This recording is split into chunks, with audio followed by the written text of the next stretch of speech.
تو حضرت معاذ بن جبل رضی اللہ تعالیٰ عنہ کہتے ہیں کہ صبح کے خوبصورت لمحے اور حضور کی قربت اور سفر کی گھڑیاں اور چل بھی رہا تھا میں آقا کریم علیہ السلام کے ساتھ ساتھ، تو موقع غنیمت جانا تو میں نے کہا کہ اے اللہ کے پیارے رسول صلی اللہ علیہ وآلہ وسلم، مجھے آپ کی قربت میسر آئی ہے تو اس موقع سے میں فائدہ حاصل کرتے ہوئے آپ سے سوال پوچھنا چاہتا ہوں، اور وہ یہ کہ مجھے کسی ایسے عمل کے بارے بتا دیجئے جو عمل مجھے جنت میں داخل کر دے اور جہنم سے دور کر دے۔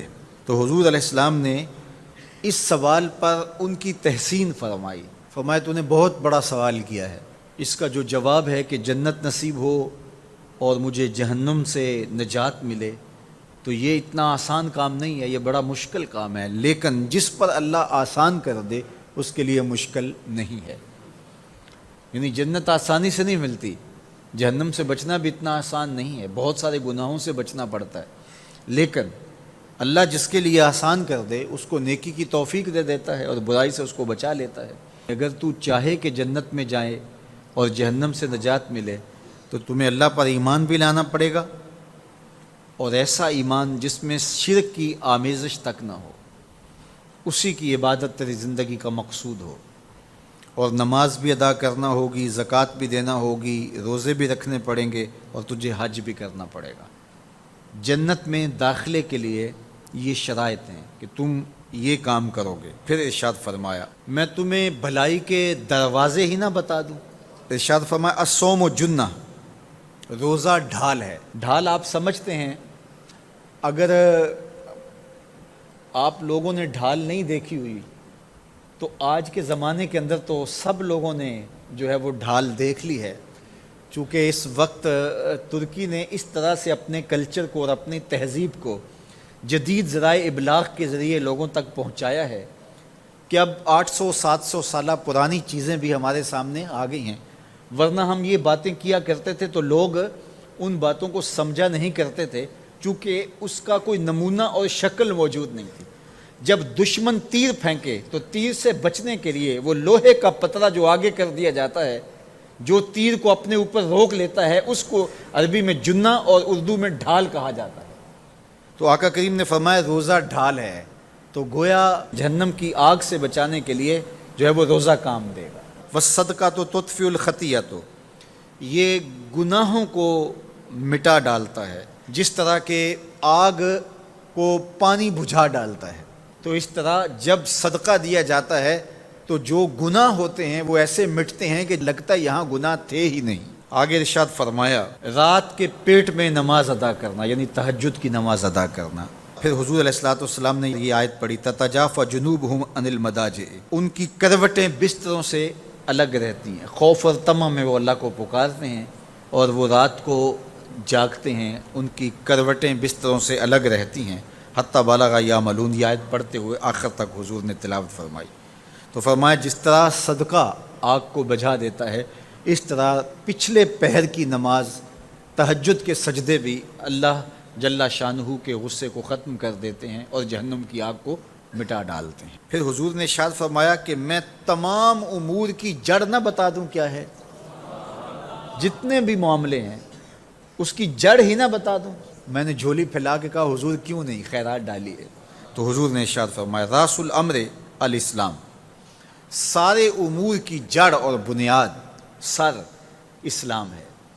اگر اسلام ہے تو عمل قابل قبول ہے، اور اگر اسلام ہی نہیں ہے تو پھر جتنے مرضی نیک عمل کرتے رہیں، جتنا مرضی پانی ڈالیں، جتنی مرضی کھاد ڈالیں، تو اگر جڑ ہی نیچے سے کٹی ہوئی ہے تو درخت ہو پائے گا؟ کبھی بھی نہیں ہو پائے گا۔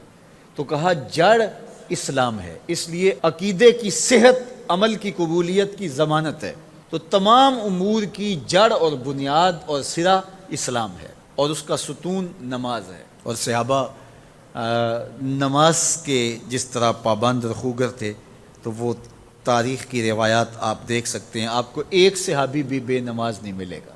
وَذِرْوَةُ صَنَامِهِ الجہاد، اور کوہان کی بلندی، چوٹی اسلام کی، وہ جہاد ہے۔